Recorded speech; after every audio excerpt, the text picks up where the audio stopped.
കോഴിക്കോട് പയ്യോളിയിൽ ഉണ്ടായ കടലിൽ പോയ അപകടം നമ്മളിത് ആദ്യമായിട്ടല്ലല്ലോ ഇത്. കാരണം വെച്ചിട്ടുണ്ടെങ്കിൽ ഇവർ 28 പേര് വന്നിട്ട് കുറച്ച് പേര് കടലിൽ കുളിക്കാനിറങ്ങി, ഇവർ കൈ പിടിച്ചാണ് ഇറങ്ങിയത്. പക്ഷേ വലിയ തിര വന്ന് അവരെ അങ്ങോട്ട് കൊണ്ടുപോയി. അതിനകത്ത് ഒരാൾ രക്ഷപ്പെട്ടത്. പക്ഷെ ഇത് നമ്മൾ നിരന്തരം 44 നദിയുണ്ട് നമ്മുടെ കേരളത്തിൽ, ചുറ്റും കടലുമുണ്ട്.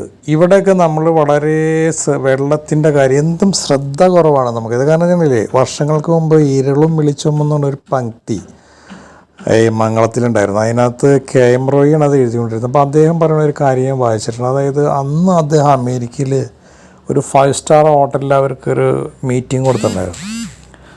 അപ്പോൾ ഈ മീറ്റിങ്ങിൽ പങ്കെടുത്തതിന് ശേഷം അവർ ഭക്ഷണമൊക്കെ കഴിച്ച് വൈകിട്ട് അവിടെ ഒരു സ്വിമ്മിങ് പൂളുണ്ട്. അപ്പം ഈ സ്വിമ്മിങ് പൂളിൽ കുളിക്കാനിറങ്ങി.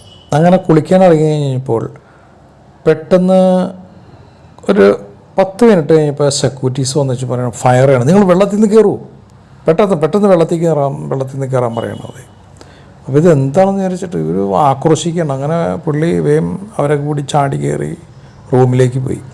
അപ്പോൾ അന്വേഷിച്ചപ്പോൾ പറയാണ് അവിടെ ഒരു ഇടി വെട്ടി, അതായത് ഒരു ലൈറ്റ്നിങ് ഉണ്ടായിരുന്നു. അപ്പോൾ ആ ലൈറ്റ്നിങ് കണ്ടു കഴിഞ്ഞപ്പോൾ വേഗം അവിടുത്തെ സെക്യൂരിറ്റീസ് വന്നിച്ച് പറയണം എല്ലാവരും കയറിക്കോ, അകത്ത് കയറിക്കോ എന്ന് പറഞ്ഞു അവർ. കാരണം വെച്ചിട്ടുണ്ടെങ്കിൽ അവരത്ര സുരക്ഷയാണ്. കാരണം ഒരു ഇടി വെട്ടിയിട്ട് അവിടെ ഒന്നും സംഭവിക്കാനൊന്നുമില്ല. പക്ഷേ വേറെ കാര്യമുണ്ട്, അമേരിക്കയിൽ അന്ന് പുള്ളി പത്രക്കാരനുള്ള പുള്ളി അന്വേഷിച്ച് പറയണം 5 വർഷത്തിനുള്ളിൽ 2 പേര് ഇടിവെട്ടിൽ മരിച്ചു അമേരിക്കയിൽ.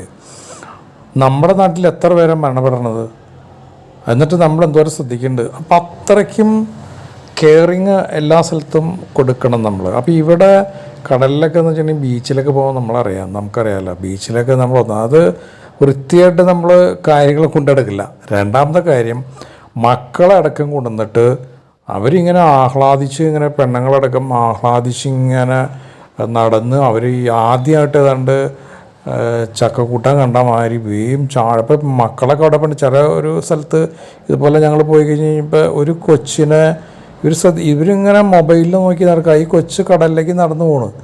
അപ്പോൾ ഇവരിങ്ങനെ ശ്രദ്ധിക്കുന്നില്ല, ഭാര്യ ഭർത്താവുണ്ട്. എന്നിട്ട് പറഞ്ഞത് എന്താ നിങ്ങൾ ഈ കാണിക്കണേ, കൊച്ചിനെ നോക്കുന്ന പറഞ്ഞു. എന്നിട്ട് അപ്പോൾ കൊച്ചിനെ അപ്പോൾ ഈ അശ്രദ്ധയാണ്. വെള്ളത്തിൽ പോയി കഴിഞ്ഞാൽ തിരമാല വരും, വെള്ളത്തിൽ പോവും, പുഴയിൽ ചുഴിയുണ്ട്. ഏത് പുഴയിൽ കുളിക്കാൻ ഇറങ്ങുമ്പോഴും അവിടെ അന്വേഷിച്ചിട്ട് മാത്രമേ അവിടെ ഇറങ്ങാൻ പാടുള്ളൂ, അല്ലെങ്കിൽ ഇറങ്ങരുത്.